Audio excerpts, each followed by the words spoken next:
Selamat pagi pemirsa, Presisi Pagi kembali hadir untuk Anda dan selama 1 jam ke depan kami telah menyiapkan sejumlah informasi terkini. Bersama saya Bribda Faisal Ridho, kita lihat dulu 3 berita utama pagi ini. Dalam upaya meningkatkan pengamanan di wilayah perairan, Kapolda Maluku Utara meresmikan kapal angkut personil KP Maitara milik Ditpolairut Polda Maluku Utara.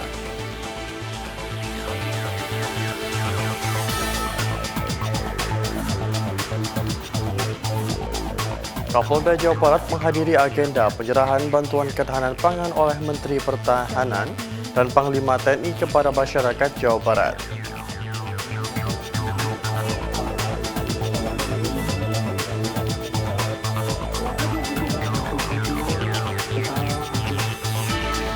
Wakapolda Kepri menghadiri peringatan Hari Anak Nasional tahun 2025 yang diselenggarakan di kawasan Pintu Air Batam.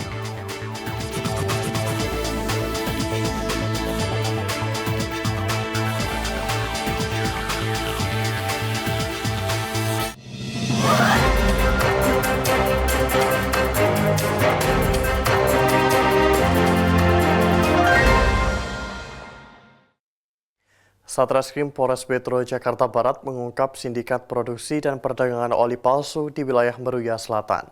4 orang pelaku diamankan dengan keuntungan ilegal yang mencapai miliaran rupiah.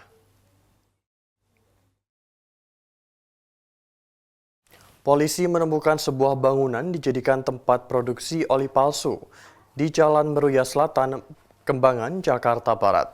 Dari hasil pengungkapan, pelaku mengumpulkan oli bekas lalu mencampurnya dengan parafin, kemudian mengemas ulang dengan merek terkenal. Pelaku menjual ke berbagai wilayah di Jakarta, Tangerang, dan Bekasi. Pelaku menjalankan bisnis ilegal ini sejak tahun 2023 dan keuntungan mencapai 720 juta rupiah. Bahkan pernah mencapai keuntungan senilai 3,6 miliar rupiah.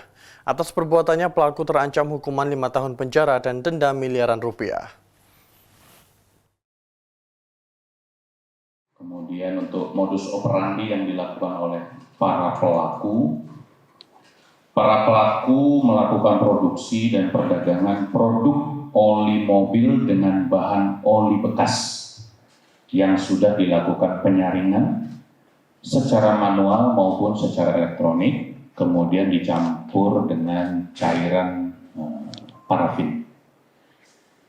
Kemudian dimasukkan ke dalam wadah kemasan oli yang diberi merek, ya ini mereknya juga diproduksi secara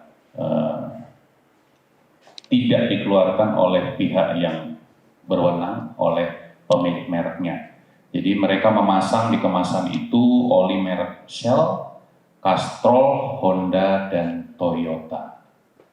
Ini sudah dilakukan dan diperdagangkan di wilayah Meruya, Jakarta Barat, Polres Tangerang, dan Jati Asih, Bekasi.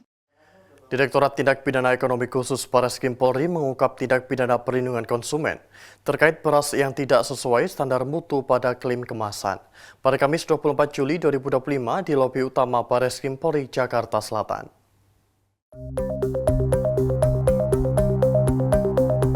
Kasus bermula dari temuan Menteri Pertanian terhadap kualitas mutu, harga beras medium dan premium anomali di lapangan yang disampaikan melalui surat tertulis kepada Kapolri. Atas hasil tersebut, Satgas Pangan Ditipideksus Bareskrim Polri bergerak cepat menegakkan hukum melalui analisis dan investigasi mendalam. Brigjen Polisi Helvi Asegaf menyampaikan Satgas Pangan melakukan beberapa langkah konkret seperti laporan informasi, penelusuran dan penyelidikan dengan pihak terkait, pengecekan secara langsung di pasar tradisional hingga modern, hingga pengecekan sampel di laboratorium dari 9 merek yang telah dites, 5 diantaranya tidak memenuhi standar mutu. Satgas Pangan Polri segera melakukan proses penyidikan dengan membuat laporan informasi dulu.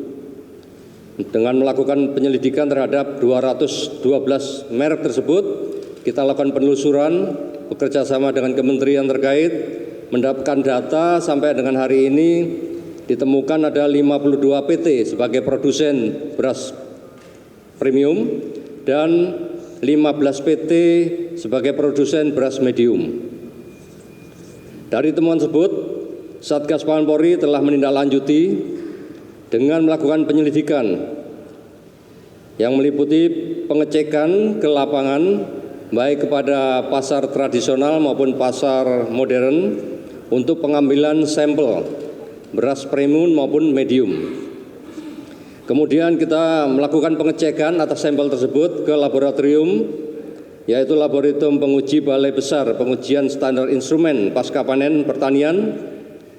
Namun sampai dengan hari ini kita baru mendapatkan 9 merek dan 5 merek yang sudah ada hasilnya,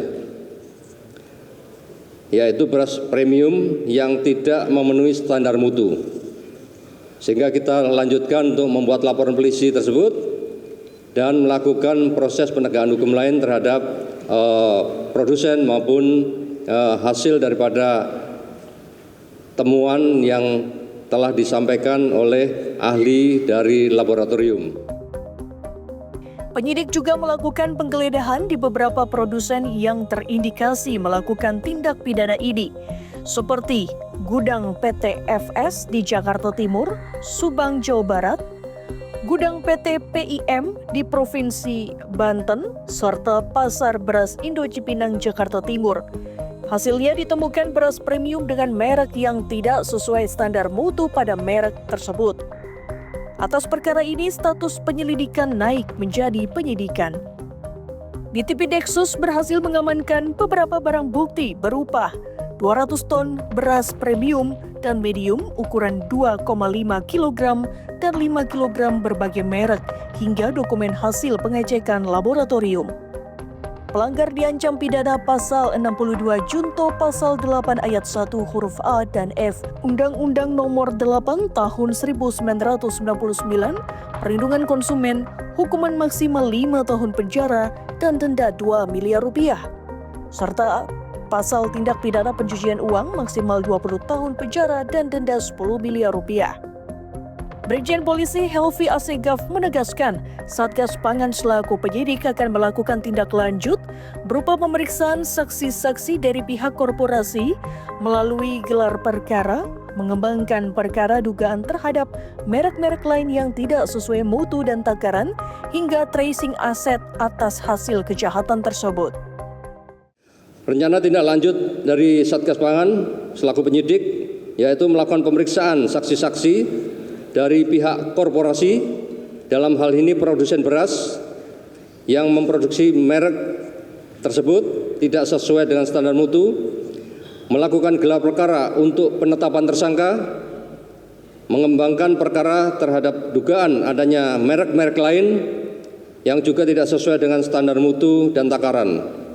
Selanjutnya melakukan tracing aset atas hasil kejahatan tindak pidana asal yang tadi kami sampaikan. Langkah ini merupakan tindak lanjut perintah Presiden Prabowo untuk melindungi hak konsumen dan menjaga stabilitas pangan nasional. Tim Liputan Polri TV.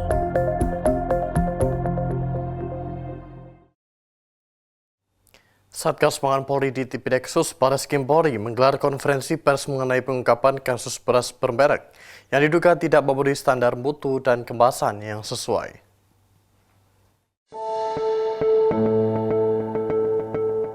Bermula dari laporan Kementan Republik Indonesia kepada Kapolri pada 26 Juni 2025 tentang adanya beras premium dan medium yang beredar tidak memenuhi mutu, harga, dan berat kemasan.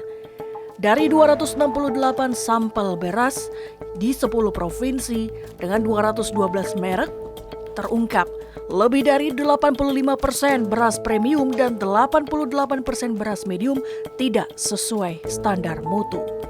Lebih dari setengahnya juga dijual di atas harga eceran tertinggi dan beratnya sering kurang dari label kemasan. Dengan cepat, Satgas Pangan Polri melakukan penyelidikan di pasar tradisional dan modern, pengambilan sampel, pengujian lab, serta pengumpulan keterangan dari saksi dan ahli. Penggeledahan dilakukan di beberapa lokasi di Jakarta Timur, Subang, dan Serang, Banten. Sekitar 201 ton beras dengan berbagai kemasan disita bersama dokumen produksi dan izin edar. Hasil lab mengungkap 5 merek beras premium yang tidak sesuai mutu, yakni Setra Ramos Merah, Setra Ramos Biru, Setra Pulen, Sania, dan Jelita. Produk tersebut diproduksi oleh PT PIM, PT FS, dan Toko SY. Modus operandi yang dilakukan oleh para pelaku usaha yaitu melakukan produksi beras premium dengan merek yang tidak sesuai standar mutu yang tertera pada label kemasan yang terpampang di kemasan tersebut. Menggunakan mesin produksi baik modern maupun tradisional, artinya dengan teknologi yang modern maupun manual. Ini yang kita temukan. Kemudian melakukan pemeriksaan terhadap 3 produsen dengan rincian yaitu PT PIM, merek Sanai, PT FS, merek Setra Ramos Merah, Setra Ramos Biru, dan Setra Pulen, serta Toko SY dengan merek Jelita maupun anak kembar. Berdasarkan hasil penyelidikan telah ditemukan adanya dugaan peristiwa pidana, sehingga dari hasil gelar perkara kita, status penyelidikan kita tingkatkan menjadi penyidikan. Polri mengimbau masyarakat agar lebih cermat dalam membeli beras, serta akan menindak tegas pelaku usaha yang berlaku curang, yang menjual beras di bawah standar nasional atau tidak sesuai klaim. Hal ini dilakukan sebagai wujud nyata Polri menjaga stabilitas pangan nasional menuju Indonesia Emas 2045. Kami juga menghimbau kepada seluruh masyarakat agar lebih cermat dalam membeli beras, pastikan produk memiliki label yang jelas, memenuhi standar nasional Indonesia, dan sesuai dengan berat bersih serta yang tertera pada kemasan. Dan kepada pelaku usaha, kami tegaskan untuk tidak melakukan praktek-praktek curang yang merugikan konsumen dan melanggar ketentuan yang berlaku. Kami tidak akan segan-segan menindak dengan tegas terhadap penyimpangan yang dilakukan oleh para pelaku usaha. Kami berharap upaya penegakan hukum ini dapat memberikan efek jera bagi para pelaku dan dapat mencegah terulangnya kejahatan tersebut di masa mendatang. Mari kita sama-sama wujudkan ekosistem pangan yang sehat, adil, transparan menuju Indonesia Emas 2025. Pelaku diancam pidana pasal 62 junto pasal 8 ayat 1 huruf A dan F Undang-Undang Nomor 8 Tahun 1999 Perlindungan Konsumen, hukuman maksimal 5 tahun penjara dan denda 2 miliar rupiah, serta pasal tindak pidana pencucian uang maksimal 20 tahun penjara dan denda 10 miliar rupiah. Tim Liputan Polri TV. Polri pastikan bahwa bentrok dan kerusuhan yang terjadi di Desa Pegundan, Kecamatan Petarukan, Kabupaten Pemalang, Jawa Tengah, yang melibatkan 2 ormas sudah ditangani oleh aparat penegak hukum. Berikut penyertaan Karopenmas Divisi Humas Polri, Brigjen Pol Trunoyudo Wisnu Andiko. Baik teman-teman media terkait kejadian kemarin ya di sekira hari Rabu. Ada kegiatan yang kemudian kegiatan masyarakat, ada kejadian yang sudah ditangani oleh Polres Pemalang. Tentu Polres Pemalang di backup oleh Polda Jawa Tengah yang kemudian melakukan pendalaman. Namun dalam hal ini tentu kami yakini situasi seluruh anggota Polri di Polres Pemalang sudah melakukan pendekatan-pendekatan melalui stakeholder, melalui preemptif, preventif, dan tentunya diharapkan tetap bisa menjaga kondusivitas wilayah dalam pemeliharaan keamanan dan ketertiban masyarakat, dan kemudian ini masih dalam proses pendalaman. Itu yang bisa kami sampaikan terkait dengan isu di kejadian wilayah Pemalang. Pemirsa, tetaplah bersama kami, Presisi Pagi akan segera kembali. Bye.